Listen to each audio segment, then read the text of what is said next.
And we are live. It's your boy, Sage the Mob.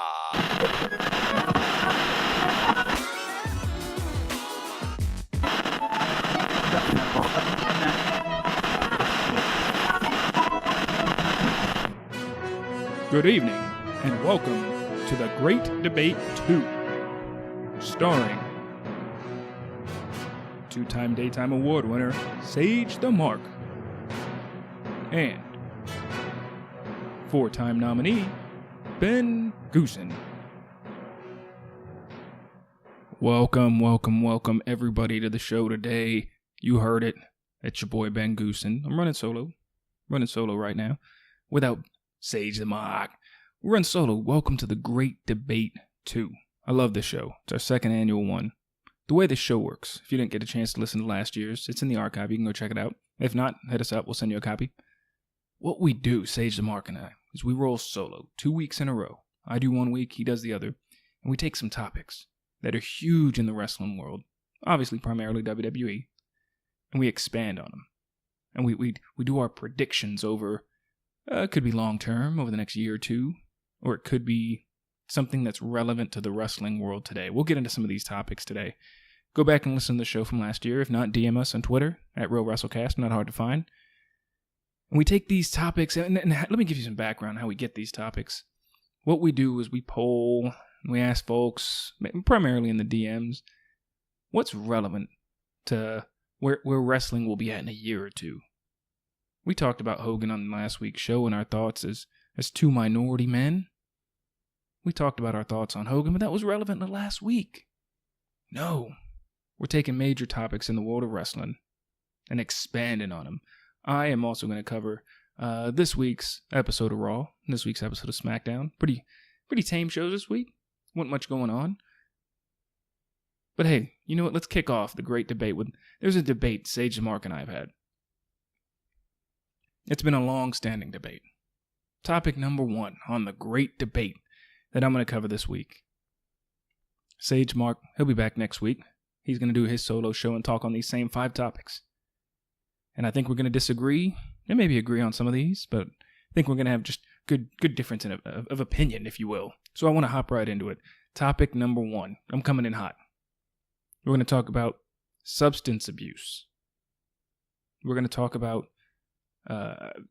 getting into issues and being on TV under the influence. There's a man, one of the most charismatic. There's something about him. His mic skills aren't great, but there's a wrestler out there whose mic skills aren't great. In ring, he's pretty good. He's all right. A little bit above average, but he's got this charisma. He's got a look. He's got this charisma about him. He's got this enigma about him. The man still gets pops like there's no other. Just coming off of a short U.S. title run, I'm talking about Jeff Hardy. One of our hot topics on this year's Great Debate. And let me know your thoughts on Twitter, at RealWrestleCast. Topic number 1, if Jeff Hardy never had substance abuse issues, he would have been bigger than Shawn Michaels. Let that soak in. Let it soak in for a minute. If Jeff Hardy never had issues with substances, I don't even know what the drugs were, but if he never had issues, we've seen what happened on TNA. Sting coming into the ring, Hardy under the influence. One of the memorable moments in TNA, unfortunately for TNA. The Hardys got a mini documentary on the WWE Network, talked about it. If Jeff Hardy never had those issues, he would have been bigger than Shawn Michaels. I'm going with complete true here. You see, Shawn Michaels, he had a charisma. He had a charisma. He was going to be a star. But controversy helped create what Shawn Michaels was. Think about it. Let's go back. Shawn Michaels, one of the greatest wrestlers of all time. But let's just look at this as a whole. To be bigger than Shawn Michaels, that doesn't necessarily mean you have to be better in the ring than him. The Rock's bigger than Shawn Michaels, but he wasn't better in the ring. I'm talking about cumulatively. Think about it. Shawn Michaels had controversy. Starting out, Rockers break up, he kicks Marty Jannetty through the window. Done. Never seen anything like that before. It's almost like the real birth of the super kick. Turns on Big Daddy Cool Diesel. That feud with Bret Hart in the Iron Man match, the controversy behind that, the Sunny Days comments. The Click. DX. The start of DX. You know, Shawn Michaels mooning the camera and how controversial it was in the Attitude Era back then. And gradually over time, his in-ring work got better and better and better. Now, Jeff Hardy, ever since the Hardys debuted, they weren't great or over at first, but since Jeff Hardy went solo, he didn't have a controversial moment at all. But for some reason, his merch sells off the hook. People are drawn to him. The Swanton is still relevant, still a beautiful move. To me, you can't argue that. There's no point in arguing. Jeff Hardy would have been bigger cumulatively overall. He would have been bigger than Shawn Michaels. He didn't have to rely on a DX and some controversy there. He didn't have to rely on Sunny Days comments about Bret Hart. No, this was all natural. Shawn Michaels wasn't the greatest on the mic ever, but he was good. No, Jeff Hardy, if he didn't have substance abuse issues, I'm going to go out and say it, he could have been in the grand scheme of things, probably in the top 5. Think about it. The guy was gone from WWE forever in his TNA run and just gone in general. Let go by WWE, actually. Comes back, and these kids, they don't know who he is. These kids have no clue who Jeff Hardy is. They have no idea that he was one of the inventors, if you will, or one of the key contributors to a ladder match. They don't know that. They don't know the history behind Jeff Hardy. But they still buy his merch and love the guy. You heard it on Extreme Rules the other week. Jeff Hardy is insanely over.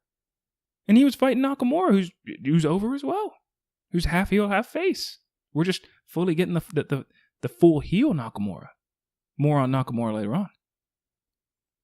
So I'm putting my foot down. Topic number 1 for me. And Sage Mark's going to have 5 topics as well. Same topics. I don't know what order he's going to go in. I haven't talked to him about this. We keep this close to heart. I'm stamping it. If Jeff Hardy never had substance abuse issues, he would have been bigger than Shawn Michaels. Agree or disagree, hit me up. Let's get into this week's Raw. You know what I'm going to say? I wasn't really a fan of Raw this week.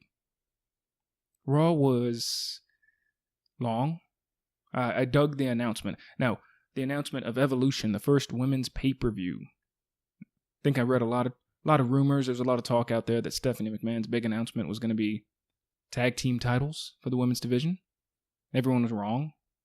I didn't have any speculation on it. I didn't know what she was going to say. I knew it was women related. I knew it'd have to be women's related. It just made sense at the time. But Raw, I gotta say Raw, it was like we're at an in-between phase where it wasn't that great. There were some pretty decent segments. I felt like the whole time I was watching it, just leading up to, okay, well, when is Roman and Lashley going to happen? It's like they kind of took the show. They took a week off, maybe took it easy. Took it easy for the most part, just to showcase the big man, the Hoss, the Vince McMahon. He loves these dudes. The Hoss fight at the end of the night. And I gotta admit, I watched the Lashley Reigns match. It was better than I thought it would be. These guys have similar styles, just that brute strength, these two big dudes. And halfway through watching it, I thought, you know what? They may go with some type of disqualification count-out deal here. And we may end up getting a triple threat at SummerSlam. Lashley, Reigns, and Lesnar. That's exactly what I thought. That way, Lashley can take the pin. Reigns wins. Brock's gone. And it saves everybody's face. Saves everyone. Reigns is the champ, but he technically will never beat Brock, so they could continue that down the line. But then you continue the Lashley Reigns storyline. Or heck, maybe you have Lashley pin Brock after 15 F5s and or 15 spears by everybody and all that good stuff. Who knows? But I thought we were going to go towards a triple threat match, but apparently it's looking like we're not. You know, you got to go back to my old saying, never, never, ever bet against Roman Reigns. And I'm telling you, he's leaving SummerSlam the champ. Rest of Raw wasn't too bad. Wasn't too good. It was just kind of to me, a mailed-in show. They had the big announcement at the beginning, which was nice. It was nice to see the respect from Stephanie, Triple H, Vince. Good to see Vince McMahon back on TV. But the rest of Raw I felt was just kind of cashed in. One thing I didn't get a chance to watch this week, I think it just dropped on the WWE Network. Walk with Elias in Bourbon Street. Alliance performing on Bourbon Street. Hit me up. Let me know. Is that an album? Is that something on Spotify? Or is that like a live performance thing? I'm going to pull up Spotify right now. Is that a live performance thing? Because obviously they recorded it during WrestleMania weekend. Clearly. Because, I mean, that's the time that it makes sense. But I don't know if it's a... Hey, look at this. It is on Spotify. Elias Words. Names of the... Oh, this is great. 4-track album, Walk with Elias. First track, the Ballad of Every Town I've Ever Been To. Track 2, Elias Worlds. Track 3, Nothing I Can't Do. And track 4, Walk With Me. I'm going to have to check this out. Man, hopefully this album's pretty decent. Moving on. Before we get into SmackDown. I think we should hit him with another topic. Let's hit him with a topic right now. Easy topic. And the Great Debate 2. Before we move on to SmackDown, there's a show each and every week that is on after SmackDown. This show features the Cruiserweight division. Rich Swann is the champ. I got y'all. Just want to see who's listening. Cedric is the champ. Enzo was the champ. TJP was the champ. Had a couple champions since this thing debuted at the roster split. The Cruiserweight division is no longer on Raw. So let's talk about that. What does that mean? Cruiserweight's not on Raw. They don't have the purple matches or purple ropes anymore in the middle of Raw. It's recorded after SmackDown tapings. Or excuse me, it's taped after SmackDown. Aired live on the WWE Network. But no longer does it get any real TV time. Last time I could think about maybe something, I swear, I think it was a kickoff match to a pay-per-view. So I'm just comparatively speaking. We touched on Raw. WWE pay-per-view Evolution. All-women's pay-per-view. Cruiserweight division is dwindling down. Just about every single form of a main event is some type of triple threat. Or it's some type of fatal four-way. I mean, you can't... It's just dwindling down. You can never figure out, who's coming or going, or what it is, or what it's not. And it makes me wonder. This is the hot topic. You ready? By the end of 2019, we will no longer have 205 Live. I'm calling it. That's my statement right there. That's the topic. Question being, will 205 Live be around for another year and a half? My answer is no in this great debate. Will 205 be around in another year and a half? The answer is absolutely not. Let's think about that.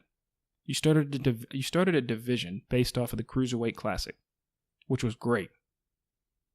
It was a special on the network, but that's all it was just a special. And then you go in with the purple ropes. Wrestlers aren't really getting over that much. Not their fault. Had some good talent. They tried throwing Enzo in the mix and letting the Cruiserweights main event Raw. That obviously didn't turn out well. And now they're just not on TV anymore. They're on the WWE Network. Now, women are more popular than the Cruiserweights. And they have their own WWE Network special Mae Young Classic. They're getting their own pay-per-view. They have 2 titles. They're on 2 shows. They've main evented both shows. So that's kind of where I'm going with this. 205. The cruiserweights. I'm not saying they're not talented, but they're not being used that great. Unfortunately, I mean, I don't write for WWE. I don't know how this stuff works. But mark my words, I'm calling it right now. 205 Live will not be a regular show, a weekly show, on the WWE Network by the end of 2019. They'll have a cruiserweight special. Maybe a couple of those guys in NXT. Maybe a couple of those guys make appearances here and there. Maybe, maybe not. It'll be interesting to find out. But who knows? All I'm saying is 205 Live will be gone by the end of next year, especially if Fox wants SmackDown to go to that 3rd hour. Moving on, let's talk about SmackDown. SmackDown was decent this week. I give SmackDown a solid B+. It was entertaining. Miz and Maurice back on SmackDown, looking good. The show was meant to doctor them up, make them look great, because the premiere of their new show was coming on immediately after SmackDown, which was actually a pretty funny show, I'll admit. SmackDown had some good in-ring work. I gotta admit, one of the things I dug about SmackDown, really liked about SmackDown this week, is we're getting hints at Andrade Cien Almas, at how good he can be, because he can go in the ring. He's good. And Zelina Vega, she's like his perfect, it's what clicked and what was making him work. Oh, it was great. His match this week with Rusev was awesome. Man, I love that match. It had everything. It just had a lot of drama to it. And then the girls didn't clash with each other till the end. Lana and Vega, which was amazing. Fans popped. Aiden English comes down to the ring, tries to separate the fight. He ends up getting bumped by Vega and then knocked into Lana and knocks her over. Rusev gets mad. And then we get the DDT from El Ihalo on Rusev for the win. I loved it. I thought it was just great setup, great match. I don't know where they're going with Rusev. I don't know if he's going to feud with Aiden English or if there's going to be this drama with Lana or Aiden. I don't know what's going on, but I like it. Especially since they keep the Rusev Day chants going. I think they need to keep him with Aiden English. To be honest with you, Aiden English is kind of like his mouthpiece. I'm not saying Rusev's mic skills are bad. I think they work when he's the angry Bulgarian, the anti-America, anti-established, the super Bulgarian. I think it works out great for him, mic skills-wise. But having that mouthpiece in Aiden English is perfect. Somebody who's funny but can go on the mic. Second fiddle to him. I just think it's good. We also had the explanation. We got heel Randy back. And I'm not talking about what we saw the past 2 weeks. I'm talking straight heel. And he went the common heel role. Hey, the reason I turned bad is because of you. It's failsafe. In the WWE and pro wrestling, if ever you want to turn a guy heel, real simple. You tell him to blame it on the rain. No, I'm kidding. You tell him to blame it on the fans. That's what you do. It's that simple. How many times has it happened?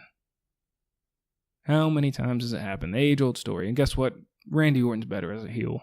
He said it himself on podcast. He prefers being a heel.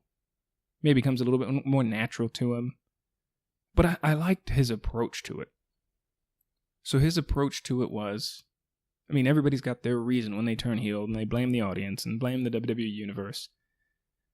Everybody's got theirs, but it's the explanation of how you do it. Sometimes it pays off, sometimes it doesn't, but he starts off and says, oh, it's your fault. And he throws some digs in there, which I kind of liked. Threw some digs at the indie scene.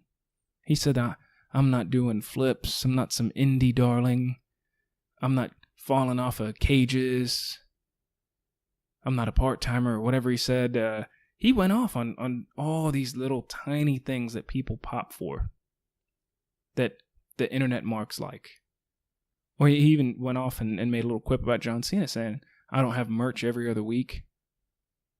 So he took the most popular things that the children like, the men like, the women like, and the marks like, pick something out of all them, and made it tangible to his conversation. I dug it. We got Hill Randy back.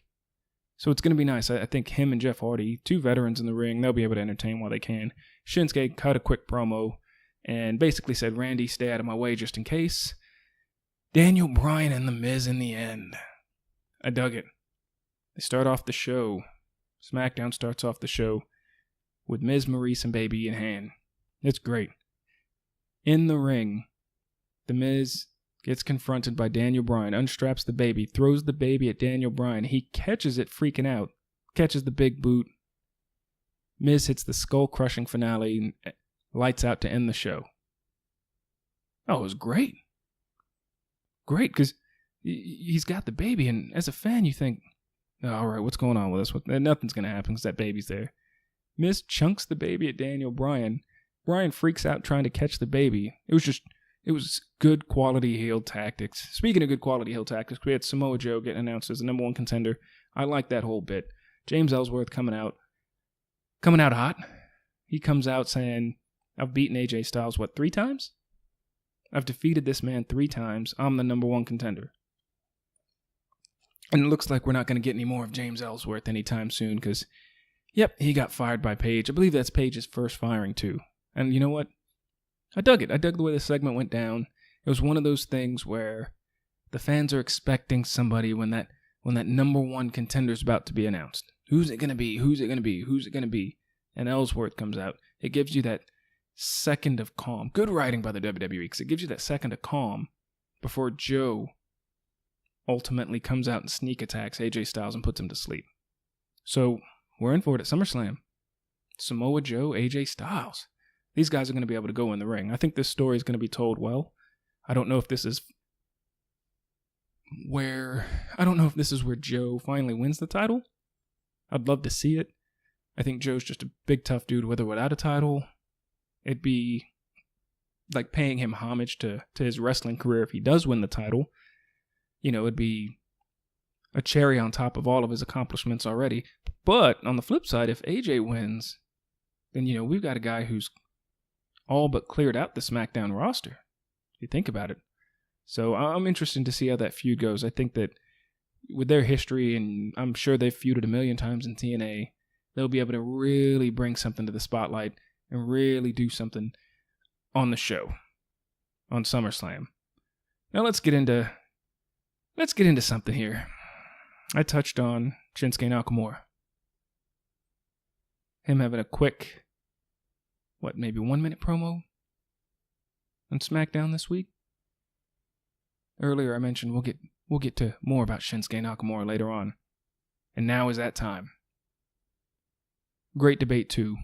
At Real WrestleCast, hit us up. The marks aren't going to like me for this one. The marks are really going to not like me for this one. Sage the Mark and I were asked once. We came up with true or false. Shinsuke Nakamura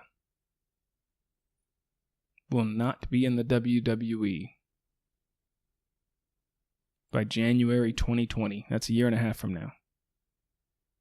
True or false? Shinsuke Nakamura will not be in the WWE in a year and a half. Funny how that year and a half piece keeps coming up, right? Mentioned 205 Live earlier, now talking about Shinsuke Nakamura. The answer to that is true, folks. And the marks really aren't going to like me for that. Really not going to like that. Or maybe they will. Maybe they'll respect me. Maybe they'll put some respect on my name. Maybe they won't. But here's the reason why. Here's Ben Goosen's take on why Shinsuke Nakamura will not be in the WWE this time in a year and a half.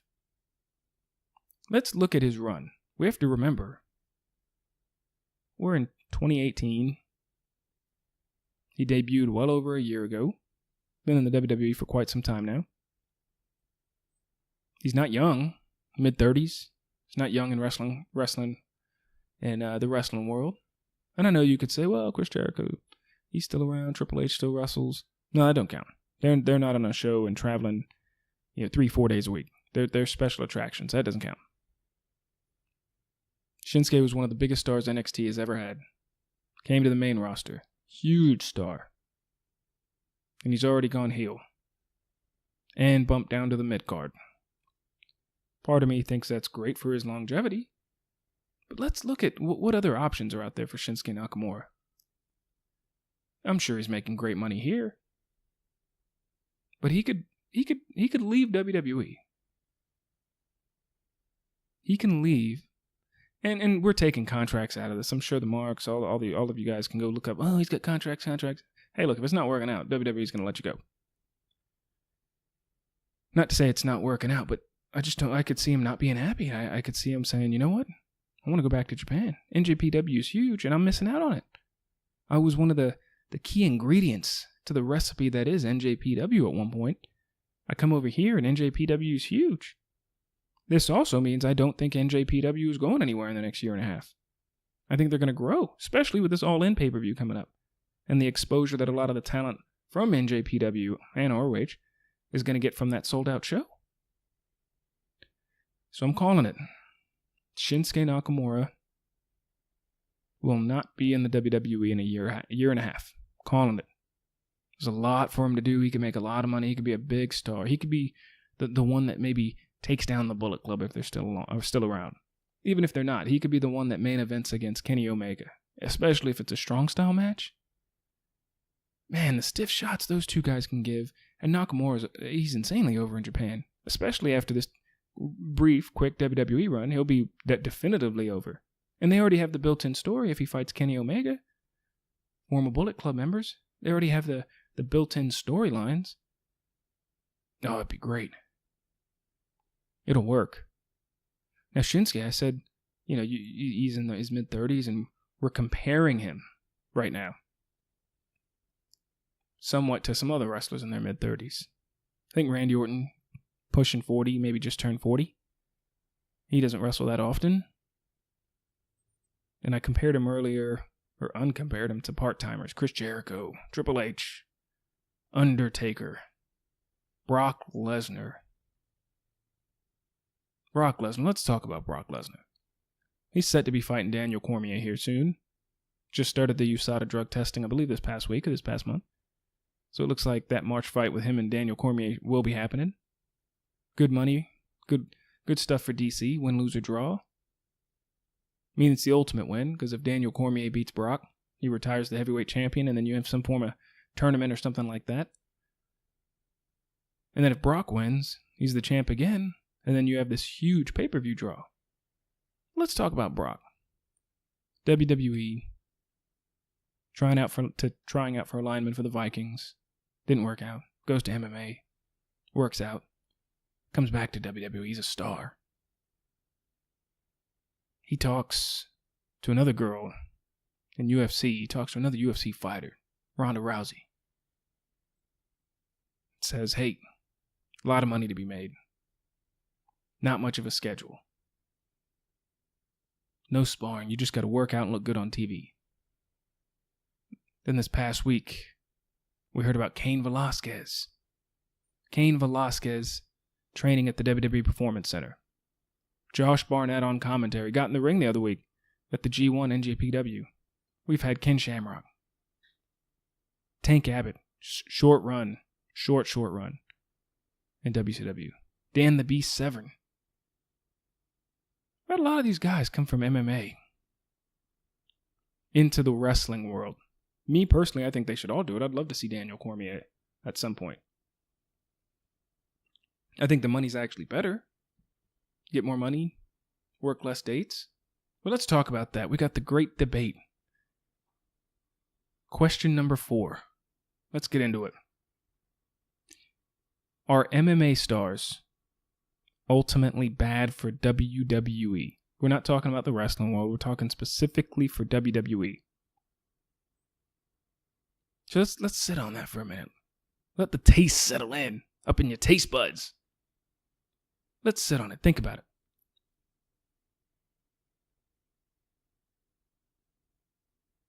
People complain constantly right now. Matter of fact, it's part of people's promos. That Brock Lesnar is nothing but a greedy part-timer. It's a part of the promos. It's a part of the package. It's what you're paying for. Brock Lesnar's nothing but a part-timer. People can't stand it.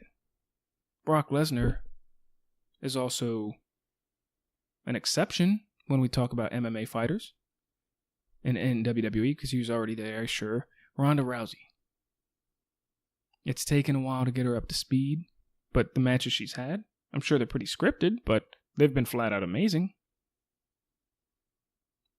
Looking at her, she's almost like a natural.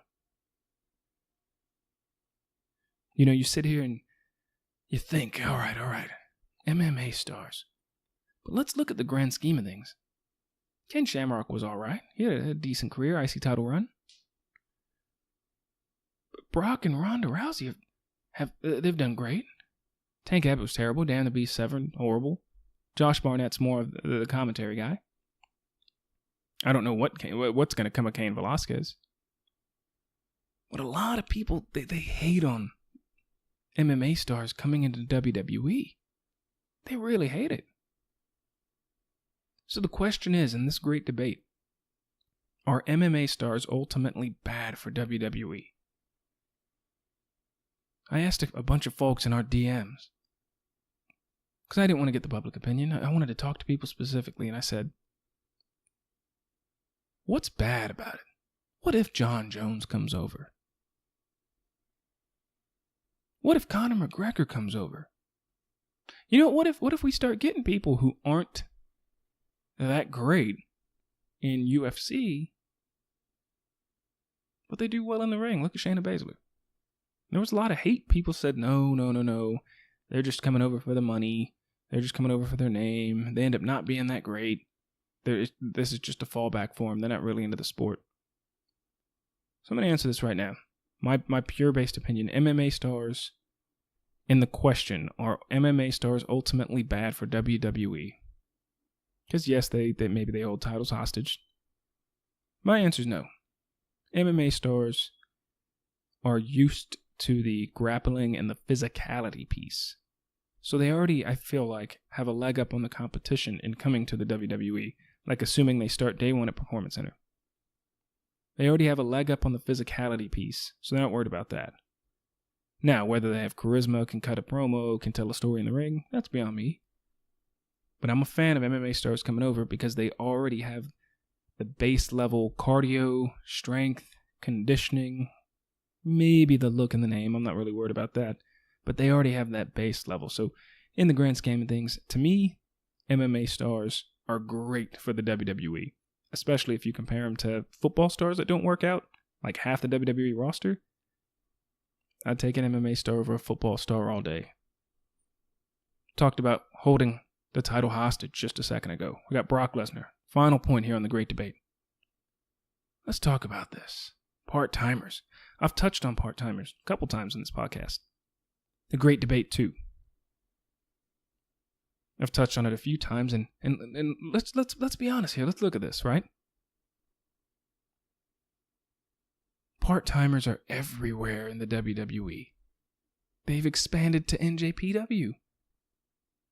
Chris Jericho, Intercontinental Champ. Part-timers are a real thing in the wrestling world, but we're just talking about WWE right now. Part-timers are good for business. Yes or no? Topic number 5 in the great debate are part-timers good for business?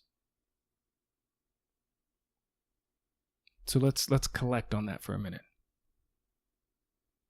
Let's talk about the bad. Brock Lesnar, that's bad number 1, right? Heavyweight champion. Universal champion, but never defends it. Never on TV. Paul Heyman is on TV more than he is. People complain about it. People hate or they give credit to Seth Rollins and Dolph Ziggler for main eventing a show, but they throw in the dig, oh, Brock couldn't show up. You're part-time. But on the good side, let's talk part-time. The Undertaker and his streak.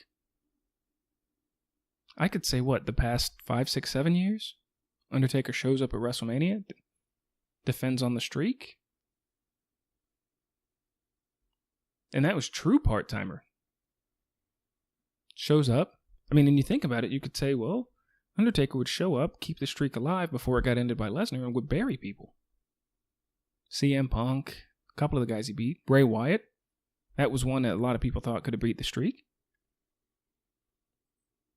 So the good is that you get the entertaining piece. The bad is they may hold periods of your show hostage. So ultimately, are part-timers good or bad for the WWE? And my answer is they are great for the WWE. There is nothing better than hearing a part-timer's pop when they come back to the WWE after being gone for a while. Even Brock, as much as people hate on him, Marks, kids, Roman Reigns fans, when you hear that music after you haven't heard it for a month or two, you pop. When you hear Undertaker's music, you pop. When you hear Triple H's music, you pop. And people would hate on Triple H because he was a part-timer that would bury people. He'd win matches, quote unquote, and bury people. And people would get pissed. It was terrible. People would say Triple H is coming back just to bury some talent. But no. You know what they need to do? They almost need to have, especially with the new TV deals and all that, we'll probably end up seeing more part-timers. They need to do something. WWE hit me last year with Brock Lesnar versus Bill Goldberg. I think they need to make, without saying it out loud, a part-timers division, which is essentially what Brock Lesnar versus Bill Goldberg was last year. Make a part-timers division where part-timers come in and they feud with each other. Because you don't know where it's going to go. Brock and Goldberg was perfect. A title was on the line. It didn't have to be with those two guys. But a title was on the line. It didn't hurt or impact any other storylines. But these part-timers are just in their own world. I mean, think about it. Right now, if Jericho came back, he had an interaction with Stephanie, you know, that they're both good on the mic. They can do what they want, and Triple H interrupts. We can get a Chris Jericho versus Triple H match, and people would want to watch it, but it would have no impact on the rest of the match, but it would be entertaining TV. See, those are little things you could have. Almost like a part-timers division. No part-time title, no part-time tag team title. You don't need any of that. It's just maybe veterans or big names that want to come in, work 4 times a year, and that's it. Daniel Cormier coming in fighting Brock will be huge. Will be real big. Especially after their UFC fight. So there's tons that could go on with a part-time division. Let me know what you think at Real WrestleCast. Again, I'm your boy Ben Goosen. We had a good show today. The 5 topics again. I'll repeat them, and then Sage Mark is going to do the show solo next week so he can chime in on his opinion. If Jeff Hardy never had substance abuse issues, he would have been bigger than Shawn Michaels. True or false, part-timers are good for business. MMA stars are ultimately bad. Maybe yes, maybe no for the WWE. Shinsuke Nakamura will not be in the WWE by the end of 2019. And he'll be leaving, or he'll be gone, with his fellow 205 castmates by the end of 2019. I'll say January 2020. Or I could just say before the Royal Rumble in 2020. We had a hell of a show this week. Great show this week, actually.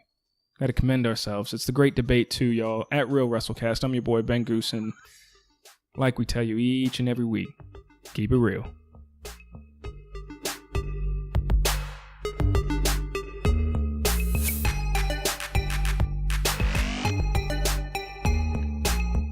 Hey, everybody, the thoughts and opinions expressed are that of the host and not of the IRWP. Remember, go ahead and hit us up at Real WrestleCast on Twitter. You'll find all sorts of links for our website and, most importantly, our Patreon. Give us some help. Give us some love. We'd love it. We'll give you a personal shout out. Hit us up again at Real WrestleCast. And remember, keep it real.